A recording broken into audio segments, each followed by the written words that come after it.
अपनी बेटी को राजा त्रिभुवन से विवाह इच्छित देख राजा ने बिना विलंब किए एक हरकारे को विवाह प्रस्ताव संदेश के साथ राजा त्रिभुवन पाल के दरबार भेज दिया। पड़ोसी राज्य से यूं विवाह प्रस्ताव आया देख राजा त्रिभुवन पाल असमंजस में पड़ गया। रानी के दिवंगत हुए अभी बहुत समय नहीं हुआ था, जिस कारण उनका दूसरी शादी करने का कोई विचार नहीं था। फिर भी उन्होंने जब इस बारे में अपने मंत्रियों से सलाह मशवरा किया तो उन्होंने कहा, महाराज, आपको इस विवाह प्रस्ताव को स्वीकार कर लेना चाहिए, अन्यथा राजा त्रिलोचन सिंह नाराज होकर कहीं हम पर आक्रमण न कर दे। उनके पास हमसे कहीं अधिक सेना और शस्त्र बल है। राजा त्रिलोचन सिंह के साथ जुड़ने से हमें राजनीतिक फायदे के साथ साथ भरपूर ताकत भी मिलेगी।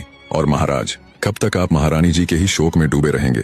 नई रानी आने से आपका ध्यान भी बदली हो जाएगा। मंत्रियों की सलाह और अच्छे से सोचने विचारने के बाद अंततः राजा त्रिभुवन पाल ने उस विवाह प्रस्ताव को स्वीकार कर लिया। जल्द ही राजा त्रिभुवन पाल की शादी राजकुमारी त्रिलोचना के साथ हो गई। कुछ समय पश्चात ही रानी त्रिलोचना ने गर्भ धारण कर लिया और तय समय पर राजा को रानी त्रिलोचना से एक पुत्र की प्राप्ति हुई। उधर राजकुमारी रुद्रलेखा और विभीषणा भी अपने जीवन के 10वें वर्ष में प्रवेश कर चुकी थी। आश्रम में उन दोनों की शिक्षा पूरे जोरों शोरों के साथ चल रही थी।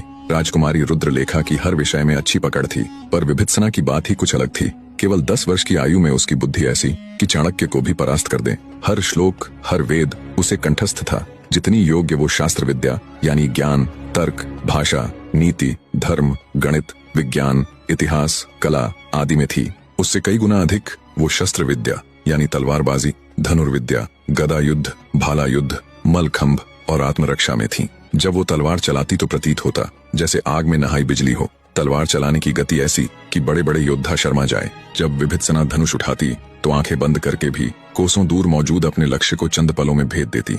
जब वो गदा चलाती तो बड़े से बड़े पत्थर को एक ही वार से कई टुकड़ों में बिखेर देती। शस्त्र और शास्त्र दोनों में उसका कौशल देख उन्हें शिक्षा देने वाले आचार्य काश्यपंत हैरान रह जाते। उन्होंने अपने जीवन में पता नहीं कितने ही राजा महाराजाओं के बच्चों को शस्त्र और शास्त्र विद्या दी थी। एक से एक महारथी योद्धा उनके गुरुकुल से निकले थे, पर उन्होंने अब तक अपने संपूर्ण जीवन में विभीषणा जैसा कोई नहीं देखा था। अब तक के उनके शिष्यों में कोई भी ऐसा नहीं था जो उस 10 वर्षीय बालिका के सामने किसी भी क्षेत्र में पल भर के लिए भी टिक पाता। उसकी इन अद्भुत कलाओं को देख आचार्य काश्यपंत हमेशा उससे एक ही बात कहते,